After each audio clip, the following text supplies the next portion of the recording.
Tonight on Adam.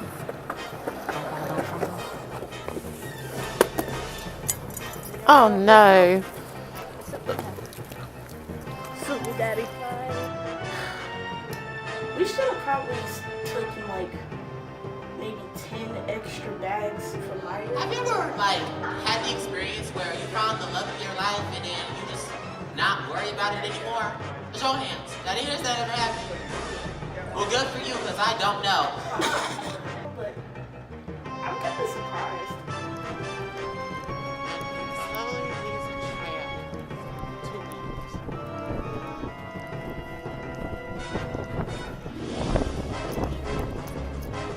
I told this midweight not to ride this stupid longboard on the freaking sidewalk.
Oh no. Super Daddy. Nigga, why'd you put it back in? Oh! soon as I put it back in there, then that one fall. That hurts. I hit my foot. We should have probably taken like maybe 10 extra bags from Meijer, because me and Jules, we went to Meijer and like we forgot how fucking weak those goddamn Meijer bags are. So I bought some cans of soup. Yes, I eat soup. And like I bought other stuff too, but the bags were so weak to the point where they kept breaking. So everything was falling out. A can of soup even fell, as you seen like earlier in the previous video. Previous.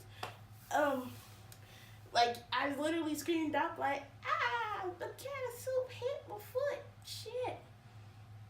That's annoying. I hate carrying bags, and that's the reason why. Oh. This person say the soup fell on my foot. You dropped the soup. As soon as I put the spoon back, another thing fell. You lucky it didn't fall and roll away to another. Hey, your owner. bag are broken, Mishap. Oh, yeah. Y'all Ay, fix ay, that. ay. Nigga, how the hell we gonna fix it? Put it in a different bag. Do you have a different bag? Because our bags are full. You both do. My bag Our is bags are full. You can put it in my bag. Are you- We're right there. You recording Okay, and I got my that's ugly ass face out? Fuck Yes. y'all. I'm ugly right We now. need more of your face on our show anyway. Too. And fourth wall has been broken. So there is the compilation video about to be coming soon, because I don't know how many times we done broke the fourth wall in almost every episode that we've aired up until today. So I just broke the fourth wall for like, what, the 20th time? There's going to be a compilation video of how many times, so be on the lookout for it. Actually, I would like All right, somebody first of all, eat 3 dicks. Second of all, I'm gonna look better once I get a fucking job. You are funny. Dead. I am dead If screaming. any companies, Get a job.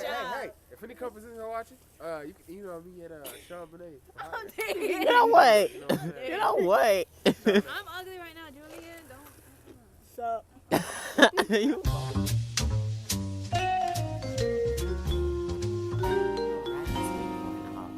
I hope you fall and bust your ass one day. I think he's feeling probably when you're 6 feet underground. Probably when you're 6 feet underground. I'm gonna be riding on this bitch in heaven. Or in hell. I mean, but still. I like how. like, what's up, Satan, nigga? You in your mouth. Is somebody open this? Don't drop by your foot. All the soup is gone out of it. Oh, wait, no. Hey, you just dropped another spoon. Nice spoon. I gotta get this shit. Just jacket dry clean and my pants fucking clean because You just need a reset button. Basically. you need a fucking muzzle. Keep, dang. keep playing with the words. Keep playing. Keep playing. Exuberant. I'm trying to find my keys, which is why we're. Bitch, where your keys at? I have 2 things of soup in my pocket. It's called. Hey, could you hold this for me for 1 sec? He'll do it for 1 second. I'm dead. She said. See? You Could you hold me when she said that? Ooh, look how gay her.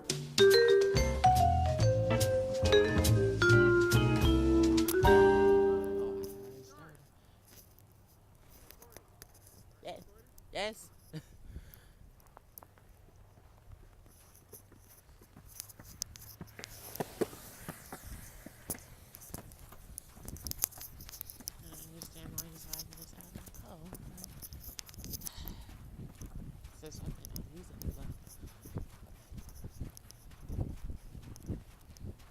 And he slowly leaves a trail of.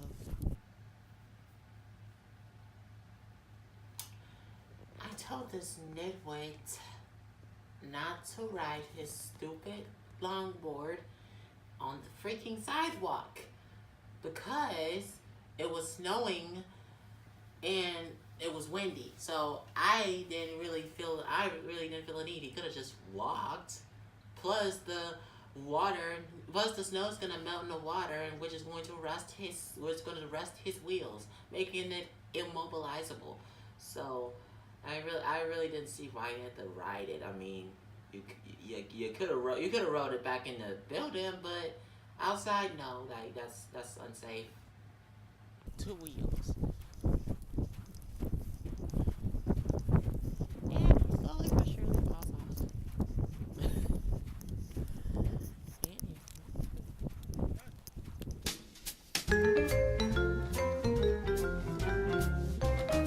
Let's see, I performed a song on my ex-girlfriend. I performed Lady Marmalade, and God now damn I'm it, doing without me? comedic spoken. You said you didn't want to do it. Your voice is scratching. I said my voice is sick. Fine, we'll do it again. We don't have to. Never mind. I don't want to do it no more. I didn't want to do it anymore. I said I was coming. I came too late, right? It's just like, you still gonna perform the shit without me. Fuck you. I'll be quiet. So I'm doing comedic spoken word on love. So have you ever had the experience where you found the love of your life and then you just not worry about it anymore? Show of hands. Has that ever happened? Well, good for you, because I don't know. So, man, love for me is like in one big hell of an emotional roller coaster. Like in high school, man, love it, boom, right there. So every other Tuesday after dodgeball practice, I participate, or at least try to participate, in open mic night, because I feel like that's a way to let off some steam throughout most of my times. I feel like I can let out most of my feelings there. So today's topic was about love because it kept haunting me a lot recently. A lot of weird stuff happened with love, so I'm just like, let me just clear the air and just put it in a comedic approach. Down, y'all get the point. So, high school was a freaking mess.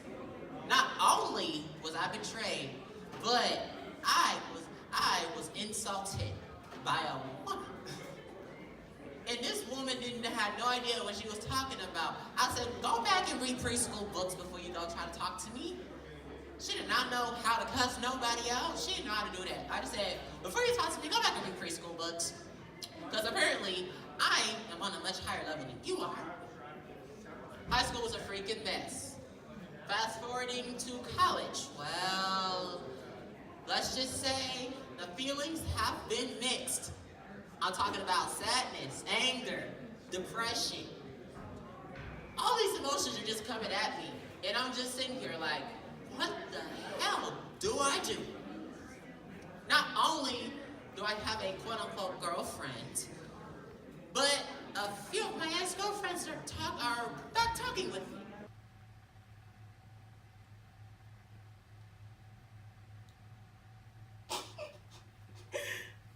Not trying to be one of those people that's asshole, because I am a complete asshole, but I'm kind of surprised.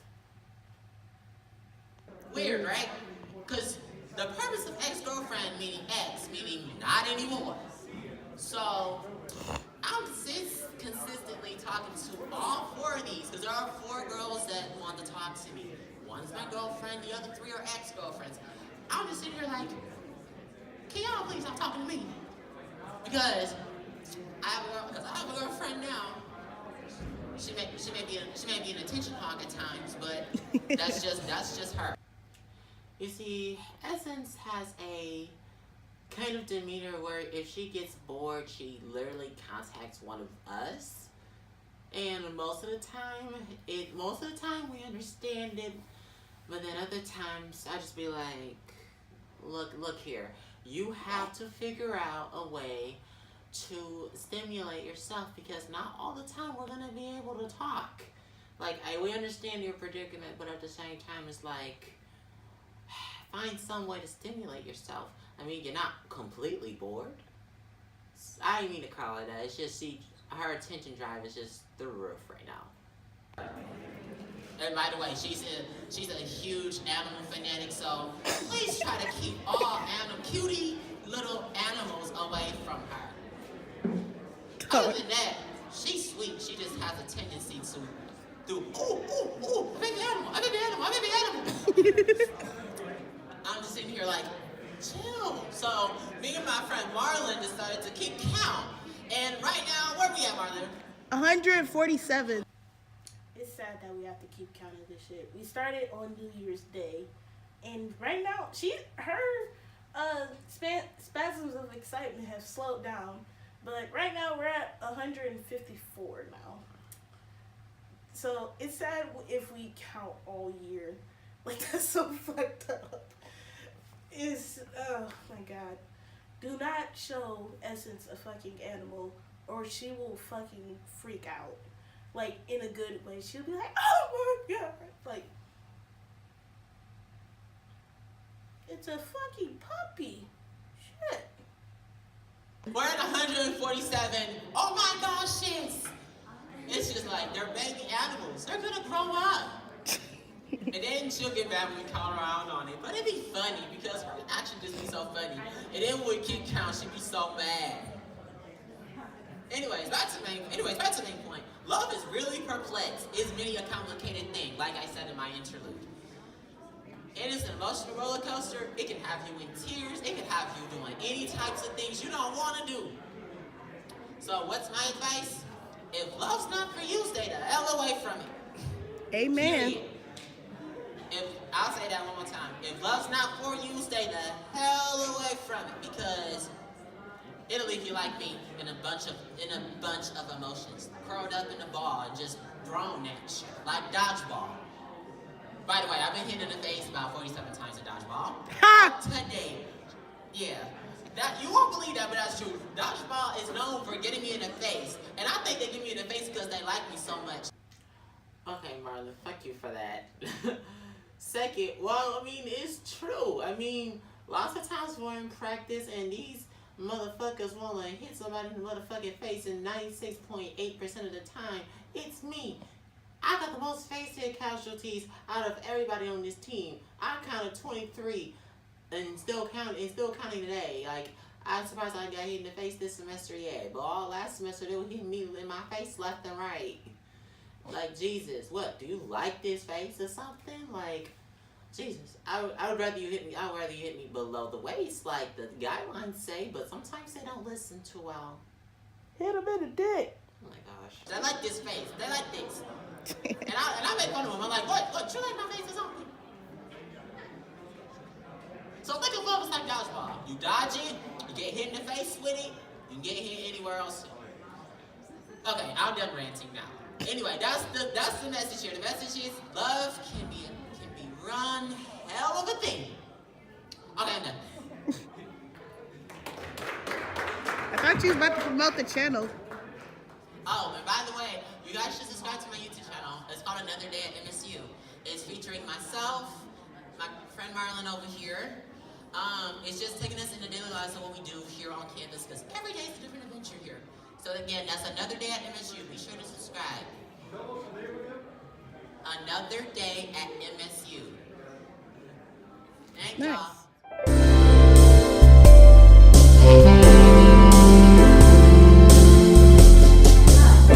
My name is Aaron Taylor, but most of you know me as Marlon from Another Day at MSU with your boy, Jules. And today, I'm here to honor Black History Month by reading up on some fun facts about one of our Black history leaders. Kind of like how Jules did in the last episode. So instead of me doing Martin Luther King Jr., like he was a great Black history leader, and he basically led the Black people to freedom in a non-violent way, I'm going to be doing the person that kind of opposed his ways, which is our boy, Malcolm X. So, Malcolm X was a Muslim minister, a Black political activist, and a public speaker. He sparked controversy because of his belief on race and other social issues. Some people saw him as a civil rights advocate who expressed the death of the crimes against African Americans and advocated radical solutions. Others saw him as a racist who openly advocated violence. So I'm gonna read a few facts about your boy Malcolm X. Honestly, I thought he was like probably one of the greatest people that ever walked this earth, because he basically kept things real. So he's basically the yang to Martin Luther King, which is yin. So Malcolm X's birth name was actually Malcolm Little. So his last name is actually Little. Yeah, it's a relation to a friend that I know. But he's born in Omaha, Nebraska on May 19, 1925 to Earl and Louise Little, so his parents were married. Both his parents were admirers of the Black nationalist Marcus Garvey. I think Martin Luther King was too, so everybody got their inspiration from him. Malcolm's father, Earl, was a Baptist lay speaker, and he was also a leader of the local Universal Negro, the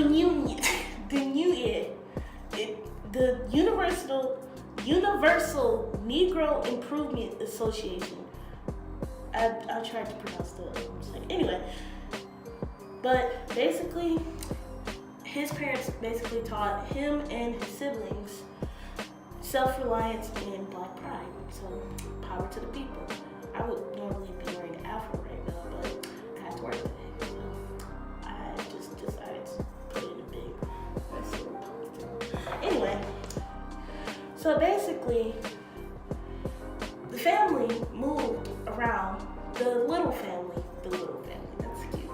The little family moved around because of the KKK harassing his father and basically the family in general. So they moved around. So they made their way towards north. So they moved to Milwaukee, Wisconsin in 1926. And hell, they even came here to Lansing, Michigan. So that's a fun fact. But they basically faced constant harassment, and pretty much it came to a point where Malcolm seen the death of his father at the tender age of 3. That's kind of sad in a way, because like he just lost like the father figure. But some people say that it was officially a streetcar accident, but there's rumors that said that his father might have been killed by some white racist people because of his involvement with the Universal Negro Improvement Association. So, basically, also, 10 years later, his mom, Malcolm's mom, suffered a nervous breakdown and entered a psychiatric hospital, and she remained there for 24 years. That's also fucked up. But Malcolm X basically became a foster child at the age of 13. So, education-wise, Malcolm X, he wasn't necessarily the best in school, but this goes to show you that you don't necessarily need an education to be what you want to be. But at the same time, it's recommended that you get an education because you never know what the fuck happens to you. But anyway, he was very focused in school, and he was also extremely smart. He graduated junior high school, but he dropped out because a white teacher, probably a racist one, told him that practicing law wasn't a realistic goal for a black person, i.e. the N-word. That's what he said, practically said. So, as time went along, after Malcolm X dropped out of high school, he moved to Harlem, New York City in 1943, and pretty much he went through the rough life. He was a hustler, as some people call it. A hustler, a gangster. He was dealing drugs, he was pimping hoes, he was robbing people, he was gambling, he was dealing drugs, he was doing all that. He was an actual full-blown gangster, so yeah. And he basically went to Boston and he continued his criminal lifestyle. But probably 3 years later, he got sentenced to prison for basically breaking and entering. So while he was in jail, yes, Malcolm X was in jail, y'all. And so was Martin Luther King, but they was in there for different reasons. He spent much of his time in prison reading up. Okay, so Malcolm X was pretty much illiterate, so, well, he wasn't necessarily illiterate, but he was illiterate enough to where he didn't know how to read. So he spent most of his time in prison reading and, building up on his vocabulary. So by the time he got out, he joined the Nation of Islam and basically got cool with the group's leader, Elijah Muhammad. So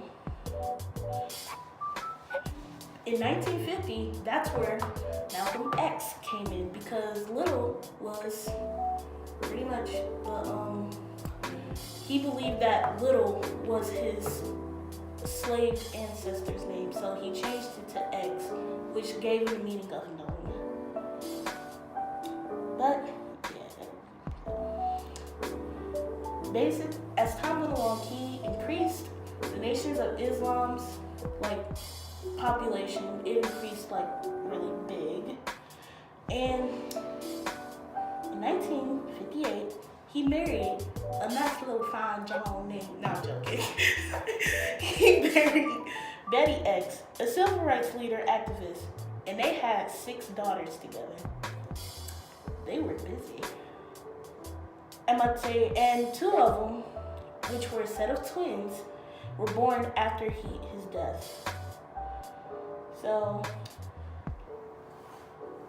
basically what I said earlier, he was pretty much against Martin Luther King's way of dealing with racism, which was marching and doing non-violent shit. He was the other person that was just nah, fuck this shit. We about to go claim our freedom by beating these people ass. Kind of. Anywho. In 1964, he split from the Nation of Islam because there was some fraudism going on within the Nation of Islam. So he split apart and he went his own way. So Malcolm X went to